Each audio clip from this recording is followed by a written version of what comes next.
Read along with Hugh and Dr. Arnn and enjoy Winston Churchill's My Early Life on a deeper level. Purchase your very own copy of My Early Life at the Hillsdale College bookstore. Just visit hillsdale.edu/radio.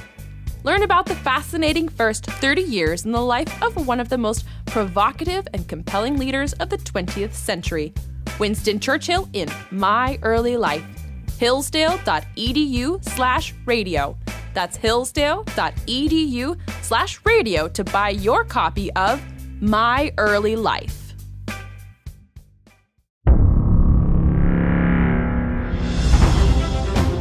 Every week, Hillsdale College President Larry Arnn joins Hugh Hewitt to discuss great books, great men, and great ideas. This is Hillsdale Dialogues, part of the Hillsdale College Podcast Network. More episodes at podcast.hillsdale.edu or wherever you find your audio.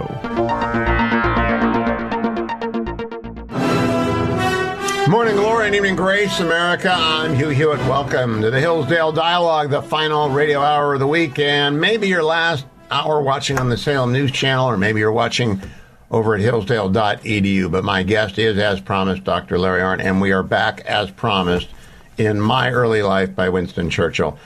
Dr. Arnn, chapters 13 to 15 are the condensed version of the River War. So you and I spent probably 6 weeks on the River War, which was Churchill's third book, maybe. I don't know if it was second book or third book. And so I don't want to spend... Second book. I don't want to spend a lot of time on the River War. I want to highlight a couple of things that in My Early Life that I don't think I noticed in the River War and get your reaction to them. The first one is, you mentioned last time we talked about My Early Life, he loved adventure, and it's an adventure story. The young Churchill is just as dashing as any young British soldier can be. On page 160, and he's in India. He's finished with the campaign up in the hills, and he writes, "There remained only the last phase of the long drama of the Sudan. I was deeply anxious to share in this." It's an interesting turn of phrase, and so he jumps on a boat and goes home. Well, what do you make of that kind of mindset? Do you think we still have that mindset among many young men? Yeah, well, first of all, he went to, sure we do. Yeah, of course we do. They're rising up all the time. Remember that story we liked about, I went to India? Yes. I was talking about doing something over there, and I got these kids, and they come down, and they want me to decide right then at lunch in the dining hall, and they weren't even seniors, to send them to India next month, And I said, shut up, stay here. But that's the spirit, right? That's the thing that gets it going. And that was, Elon Musk, what's he like, right? I actually developed an account today talking to somebody about why Winston Churchill is yet greater man and entrepreneur than Elon Musk, whom I regard as great and entrepreneurial. He converted the British Navy to oil. Yeah, he did. Well, Musk gave Tesla's under fire, right? And it just had, the stock's been bad and stuff. Better now, I think. Anyway, Musk gave an all-hands talk, and he stated the ultimate purposes of Tesla. And it was sustained abundance for everyone. And what he defined it. He said it means that everyone can have whatever they want, whenever they want. In a sustained way, so we can keep on forever. Well, that's, very grand, isn't it? It also isn't quite human. No, it's not. I'm glad you added that, because when you said it was very grand, I'm saying, I'm not sure I want to live in that world, because that world implies a lot. Yeah, well, you may be in that world pretty soon, because my Cybertruck drives itself, and the robots are learning the same way. And so it's kooky what's going on. Does your Cybertruck really drive itself?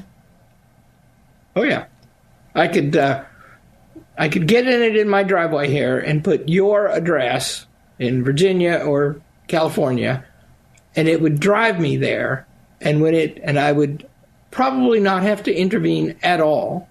Right now, it's not certified for non-attentive self-driving, so you got to watch, and it watches you to see if you're watching.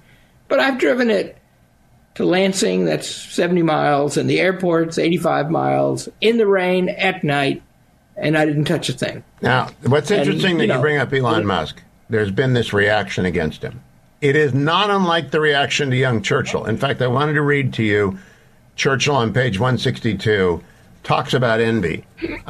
It is melancholy to be forced to record these less amiable aspects of human nature. He's being called a medal hunter and a self-advertiser, which by a most curious and indeed unaccountable coincidence have always seemed to present themselves in the wake of my innocent footsteps, and even sometimes across the path on which I wish to proceed. He's talking about envy, and Musk has run into that too. Trump ran into it, but Trump, it's a fleeting thing because he's 78, 79 years old. But with Musk, it's turned into terrorism. No one tried to kill Churchill for being an ambitious person, but they did try to stop him many times. Oh yeah. That passage you read is one of my favorites, and it's a very delicate thing, because he was incredibly pushy. And, the way you got ahead in the British Empire was to push yourself into battle, and he pushed harder than anybody. And, in this chapter, it's revealed that he wanted to go to Sudan, and he wanted to go to Sudan because there's action there, and all he wanted to do was get killed, or risk that. And everybody wants to go. And Kitchener does not want him personally, in particular, to go. Because Churchill had written a lot of articles, critical of generals, and got his name in the paper, and was a leading journalist while a soldier. And so Kitchener tried to stop him, even when the prime minister wrote on his behalf. Oh, it's astonishing. In fact, we got to set this up. Churchill writes, I decided to proceed without delay to the center of the empire and argue the matter out in London. He gets on a boat and he goes to London. He gets his mother to help him. And everybody's involved. There are three characters that our audience will not be familiar with. I tried to find my copy of Salisbury by Andrew Roberts, which is a fabulous biography of Lord Salisbury. But I paused this time on Major Sir Schomberg Kerr Macdonald, because I had not noticed the first time I read in my early life that Churchill writes about this extraordinarily gallant man who in after years at a very advanced age insisted on proceeding to the trenches of the Great War and was almost immediately killed by a shrapnel cell. Now, first of all, Dr. Arnn, he says at very advanced age, when Major Sir Schomberg Kerr Macdonald was Lord Salisbury's chief of staff, he was young. When he went to World War I, he was 55. And Churchill's calling that a very advanced age. That maybe for the 1900s or the 1800s. That's right. Yeah. But that kind of character... That kind of character in the British Empire is everywhere. And see, Churchill writes early in his career, the first actual essay we have of him, never published, is in his archive, says that the master of rhetoric is master of himself. He can, even if his party abandons him, he can be strong. Well, Churchill gets in to see Lord Salisbury because he wrote an interesting book about fighting in Afghanistan, and Salisbury loved it. And Salisbury was the greatest man in England at that time. He's from one of the oldest, most politically connected families, and he's prime minister for the third time, and he's a member of the House of Lords, the last member of the House of Lords to be prime minister. And so this great man loved Churchill's book.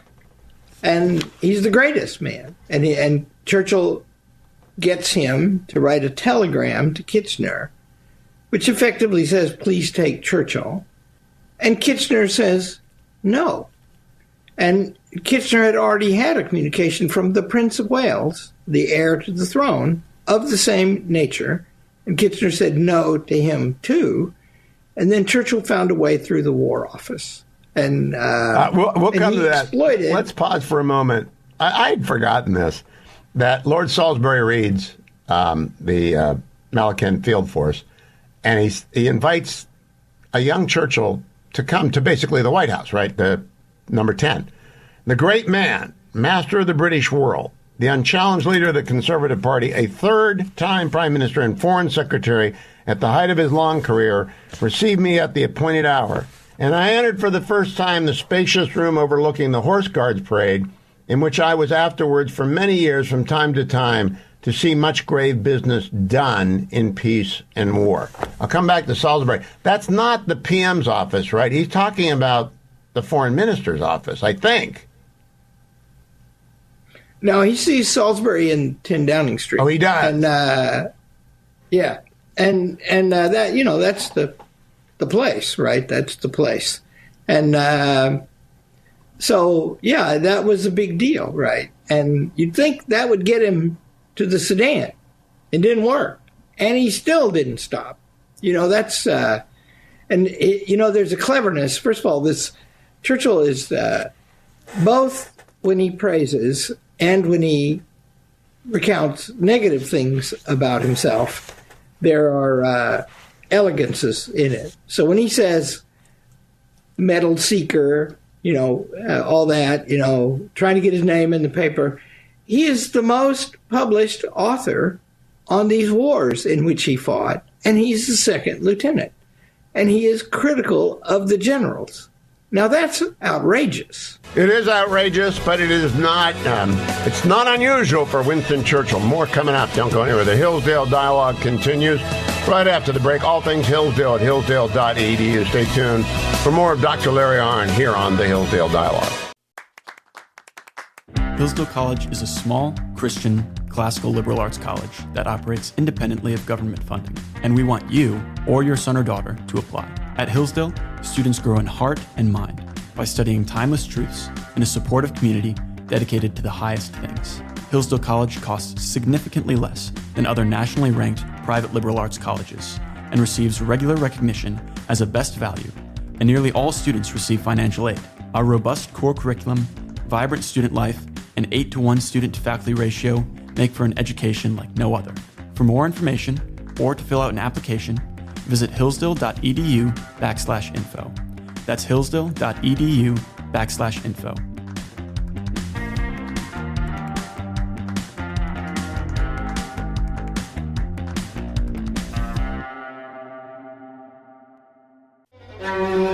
Welcome back, America. I'm Hugh Hewitt with Dr. Larry Arnn. We're talking about Winston Churchill, my early life, and his habit of criticizing those above him in the military chain of command, Dr. Arnn. You've got a son-in-law in the Navy, I think? Yes. Right? Does he do that? No. He doesn't say a word about politics ever, because the tradition of our military never, and it's a good tradition. I like this tradition. Do not be involved in politics. We do not want political generals. We want good generals and admirals and captains and colonels all the way down to the newly enlisted E1. But didn't our friend Tom Cotton, who's very salty, respond to, it was either a journalist or a senator, about some criticisms of the war in the Middle East? And he wrote to correct the record. Oh, he did it. But the story, if I can recall it completely, is he did not get permission to do that. The letter was printed and attention was called to it by bloggers in Minnesota that go by Powerline.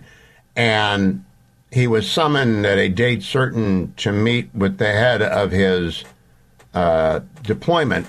I think he was in Iraq at the time, might have been Afghanistan. He went both places.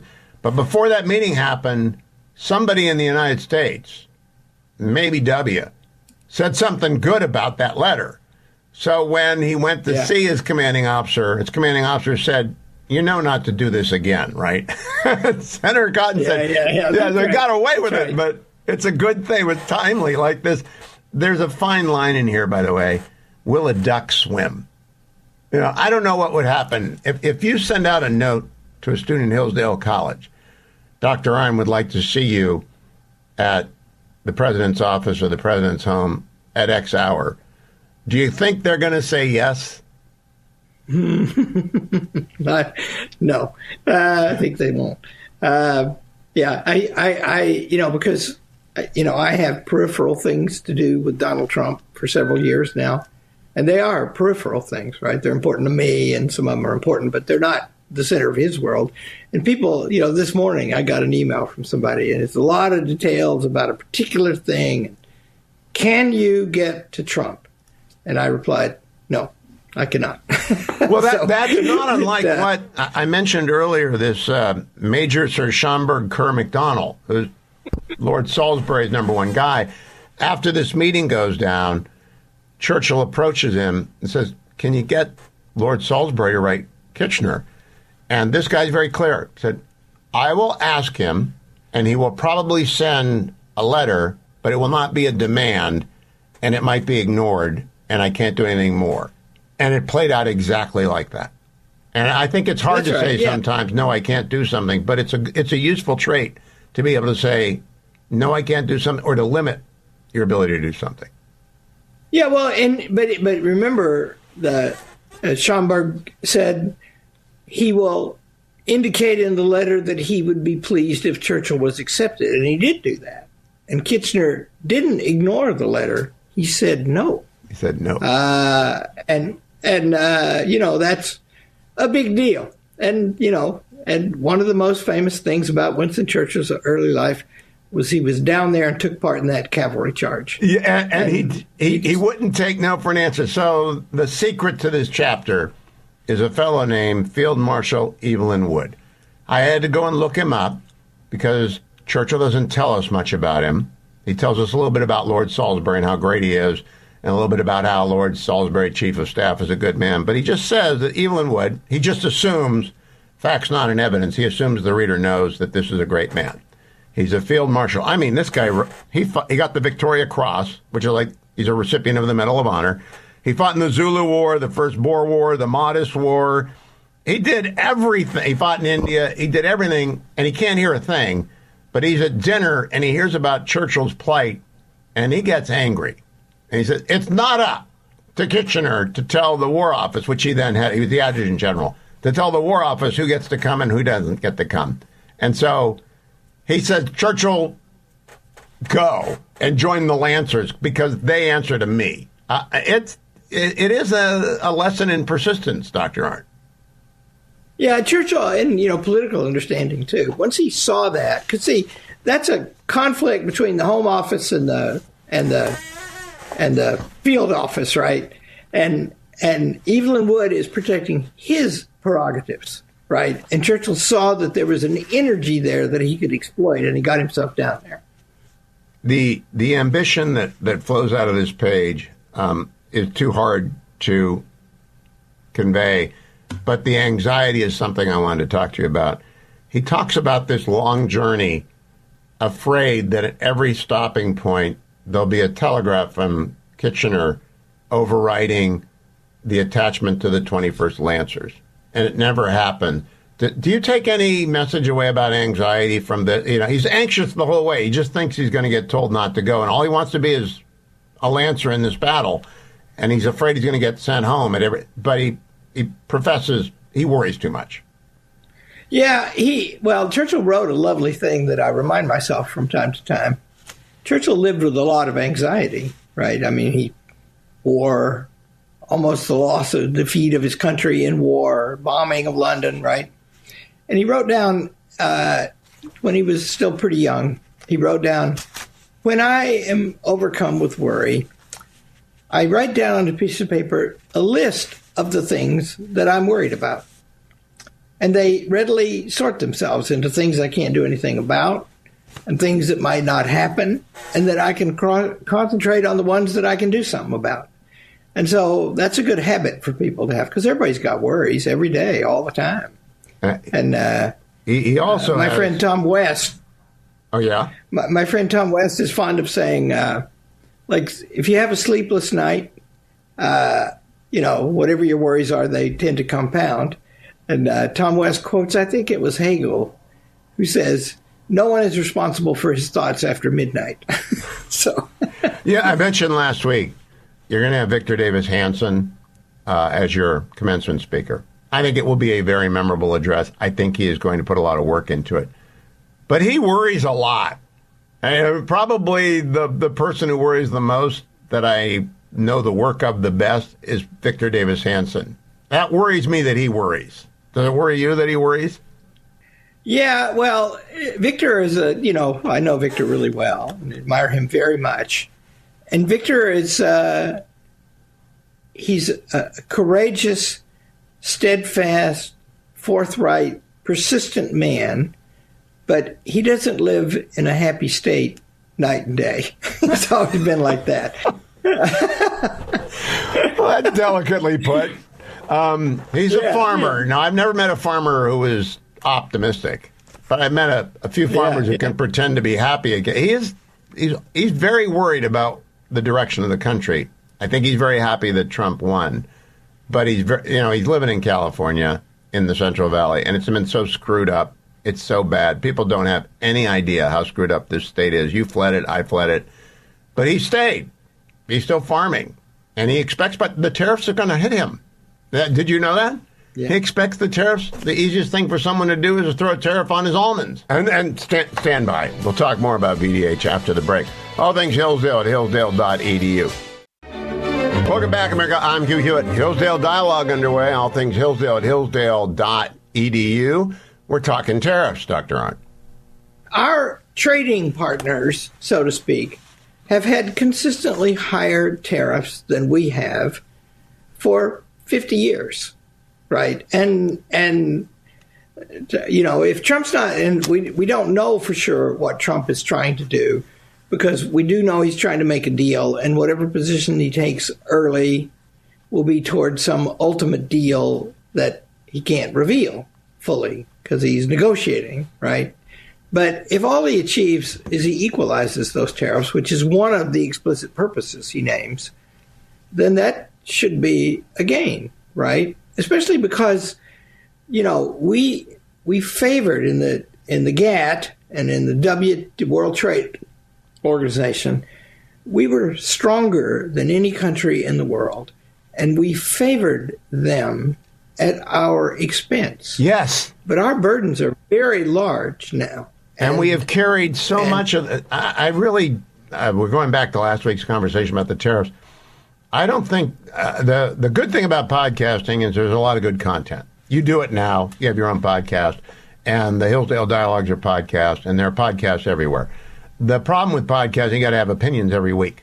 And so for 10 days, I've been hearing negative opinions about Donald Trump's tariffs, and very few people point out the point you just made. There are enormous barriers to American exported goods. I always bring up Wisconsin dairy products because Derek Van Orden, their congressman and a former SEAL, likes to say, we can't send our stuff into Canada. They won't let our stuff come into Canada. And unless you know that, you wouldn't know that. You would think that the world is flat and that free trade happens, but we are not living in a free trade world. We're living in a world full of America can afford to subsidize us. Yeah, that's been a consistent thing. I looked some today and find out that some of the tariffs that Trump has imposed are higher than the tariffs we suffer under now. But that's that's not the long-term story. That's not what it's been like since the global free trade movement started. And, I looked up this. Of car makers, Tesla has the largest domestic content in its cars, and it's like 70-some%. And that's also true of the cars they sell in China and the cars they sell in Berlin. They got factories all over the place.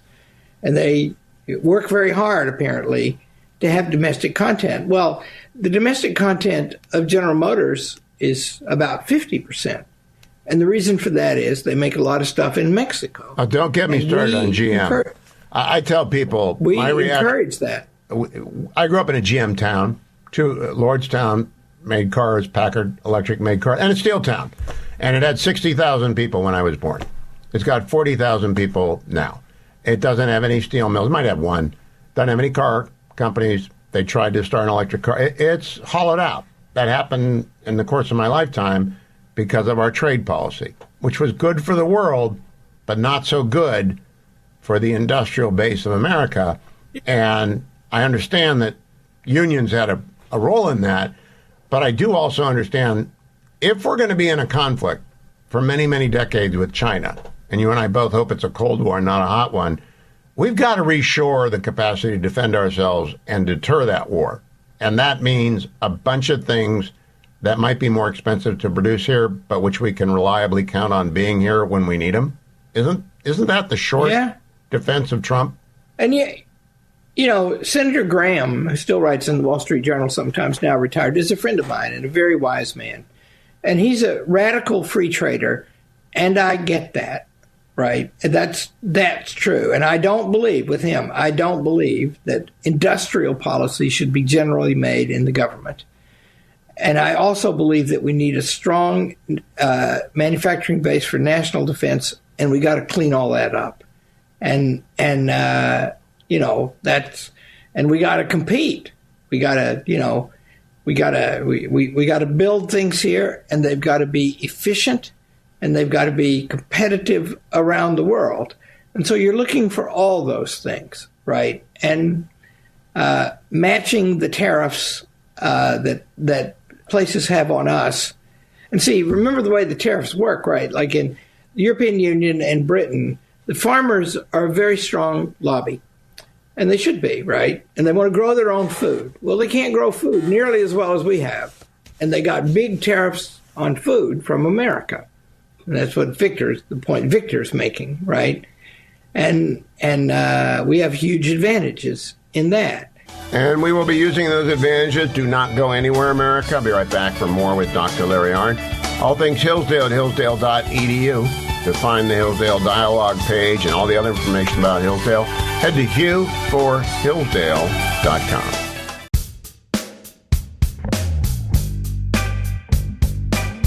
Read along with Hugh and Dr. Arnn and enjoy Winston Churchill's My Early Life on a deeper level. Purchase your very own copy of My Early Life at the Hillsdale College bookstore. Just visit hillsdale.edu/radio. Learn about the fascinating first 30 years in the life of one of the most provocative and compelling leaders of the 20th century, Winston Churchill in My Early Life. Hillsdale.edu/radio. That's hillsdale.edu/radio to buy your copy of My Early Life. It's no secret that Americans are more divided than ever. And it's not just over what policies will improve our great country. No, it's over whether America is great at all, whether America deserves our love. That's why Imprimis is so important. Imprimis looks at the issues of the day from a constitutional perspective, reminding citizens always of our great heritage of liberty. For more than 50 years, Imprimis has featured speeches from the smartest conservative thinkers and writers at Hillsdale events. These days, Hillsdale publishes people like Molly Hemingway, Andy Puzder, Harmeet Dillon, and Chris Rufo. Over 6.4 million American households and businesses receive Imprimis absolutely free. And I urge you to sign up for it today at no charge. To get your free lifetime subscription, go to hillsdale.edu/lifetime right now.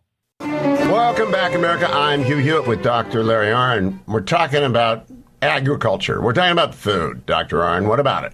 Of course, it would be a more efficient world if we could grow all the food and somebody else could make all the stuff. The trouble is, they might use all that stuff they make to kill us. And the biggest trouble of all is we thought China was joining the club for 25 years. And they didn't join the club, and they're Leninists. And now they've got the biggest navy in the world and the biggest army in the world. We've still got more nukes, and we got lots of good stuff, and they're afraid of us, and that's good. But let me return. I got to make sure I get to one more part. We can be a little bit cavalier with the river work, because there is in the Hillsdale Dialogues a series of discussions about chapters 13, 14, and 15 on the river war. But there's one part I wanted to get to you, about Second Lieutenant Robert Grenfell. So Churchill is doing everything he can to get from India and get to London. He intrigues to get to the Sudan. He finally gets sent to the Sudan. Turns out that the position that had been held for him, they couldn't wait for him any longer till he got the orders. And his position was given to Second Lieutenant Robert Grenfell. And he said, fancy how lucky I am. Here I've got the troop that would have been Winston's, and we are to be first to the start. And then Churchill writes, chance is unceasingly at work in our lives, but we cannot always see its working sharply and clearly defined. As it turned out, this troop was practically cut to pieces in the charge which the regiment made in the Battle of September 2nd, and its brave young leader was killed. He was the first of that noble line of Grenfells to give his life in the wars of the Empire. Two of his younger brothers were killed in the Great War, one after gaining the Victoria Cross, and his own ardent spirit was the equal of theirs. That's a very moving tribute. It's also quite an extraordinary reflection on chance. Oh, yeah. Chance and in Churchill and in Aristotle, chance and art are closely related because those are the two causes of things that are not simply dominated by all the natural processes. And so Aristotle even writes that somebody like Churchill, a person of many purposes, the chance tends to favor such people because they have so many purposes that breaks in chance are more likely to favor one of them. And expand on that. I didn't quite understand that. You want to take a lot of risks? Well, let's say that you want to. Let's say you're Elon Musk and you want SpaceX, and Tesla at the same time, and you drive yourself repeatedly to near bankruptcy, trying to build them both at the same time. And at some point, things happen that favor SpaceX and not Tesla. Well, it's a blow to Tesla, but it's good for SpaceX. And he's even encouraged to close Tesla and concentrate on SpaceX. And his reply is, I can't give up one of my children. So whatever was the chance that hurt Tesla helped him in another way. And so if you have a lot of purposes, some of them are likely to be served by just about anything that happens. Okay, now that makes sense. I want to close this episode by talking about the anxiety. Because he said, let me get the quote. I suppose a criminal flying from justice goes through the same emotions at every stopping point. Thank God there was no wireless in that day. It made me think of Louis the 16th trying to get away from the revolutionaries. And he almost made it, but he didn't. And they took him back to Paris and off with his head and off with the head of Maria. And so I understand the fear, but it closes this way. My efforts were not, after all, to miscarry. Sir Herbert Kitchener, as I afterwards learned, confronted with my appointment by the War Office, that's Sir Evelyn, had simply shrugged his shoulders and passed on to what were, after all, matters of greater concern. How often do we... he thinks himself much more important than he was, though he was very important at the time. Yeah, that's right. Churchill would have to do with Churchill for the rest of Kitchener's life. Kitchener was very important in the First World War, and Churchill both argued and cooperated with him. And then Kitchener's Churchill's life was changed. Kitchener died in 1917 when a ship that he was on in the North Sea struck a mine and the ship went down. And Churchill got that news while he was composing his testimony to the Dardanelles Commission of Inquiry, and he was in the course of blaming Kitchener, who Churchill believed bore fault for some of the failure at the Dardanelles. And he was with Ian Hamilton, another commander down there, a friend of Churchill's, and they were in a house off Hyde Park, and they heard, and Churchill was working on this passage with Hamilton, and they heard a commotion outside, and there was an extra that had been issued to the newspaper, and he heard the noise, and he went out to see what it was, and it was the report that Kitchener had been killed, and he had to amend his testimony somewhat. I'm reminded at this point, I wanted to tell you, the Fetching Mrs. Hewitt and I have begun to watch a series set in World War I New Zealand, and a lot of it ends up at Gallipoli. And we forget that the New Zealanders were part of the Empire, and the Empire sent them off to Gallipoli. They haven't said anything about Churchill yet. They haven't blamed anyone yet. I don't know that they're going to blame anyone yet, but I'm unaware of a treatment of the New Zealanders. Churchill always has given the South Africans their due, right? Because he likes them, maybe because of the Boer War. Does he ever spend a lot of time talking about the New Zealanders? Oh, yeah. Yeah, a lot in the Second World War book. And but also they were important in the Second World War. And one of the best stories to show the nature of the empire was that half the British British effort in the two world wars, in round numbers, half, came from imperial nations. And Britain had direct rule only over India, and India had an all-volunteer army. And in 1943, they've got South Africa conquered, and the Prime Minister, North Africa conquered. So pause right there, Dr. Arnn. I'll be right back. Welcome back. I'm Hugh Hewitt. Hillsdale Dialogue underway. We're talking about what the Empire did for Britain with Dr. Larry Arnn. You were saying, Dr. Arnn. And the Prime Minister of New Zealand writes Churchill a telegram and says, okay, that emergency is over. The Japanese are looming out here. We need our division back. We've only got 4, and you've got the best one. And Churchill writes him back and says, I pray, leave them here. The decisive things are here, and we got to win the war here to win it at all. And we can hold off the Japanese. So he sends that back, right? And then Ian Fraser's a man's name. Peter Fraser is a man's name, and the Prime Minister, and he writes him back and says, well, we've talked about it in the cabinet, and we've had a day-long debate in our House of Commons, and the troops may stay. You see, that was a New Zealand decision, not a British decision, but it underscores what Churchill said about the empire, which was it was united by fellow feeling and common loyalty, even placing New Zealand in peril by its own choice. Common feeling and what? Common feeling. Sentiment. And sentiment.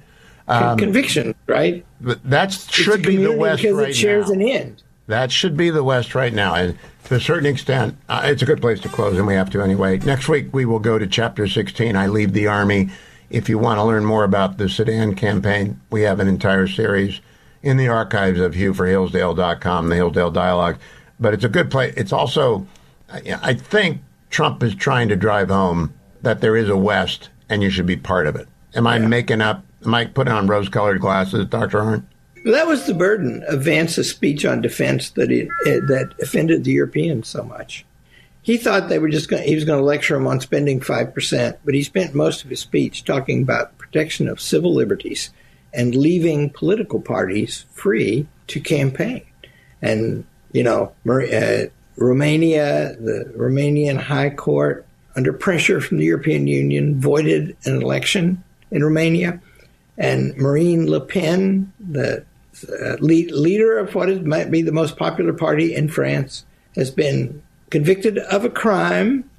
And the crime is a crime of she was in the European Parliament. They gave her a staff member, and she's supposed to have used the staff member for non-European Union work.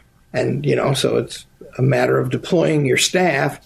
And they sentence her to 5 years out of politics. And the appeal will not take place until after the next election. And they don't like her because she's a nationalist and she doesn't think the European Union should have the whip hand inside France. Okay, a prediction. So, yeah. Let's end the show. That's not going to end well for the EU. It's not. I don't think it's so. Not. You can't do that. The French are free people. You can't do that to a free people. Not from a bureaucracy. Dr. Larry Arnn, thank you for your time. I want to thank everyone. We will be back next week on Chapter 16. I Leave the Army. That's a funny title for a chapter. But the book is My Early Life by Winston Churchill. Thank you for listening. I'll be back on Monday.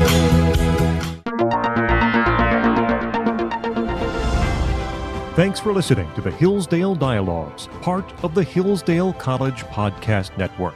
More episodes at podcast.hillsdale.edu or wherever you find your audio.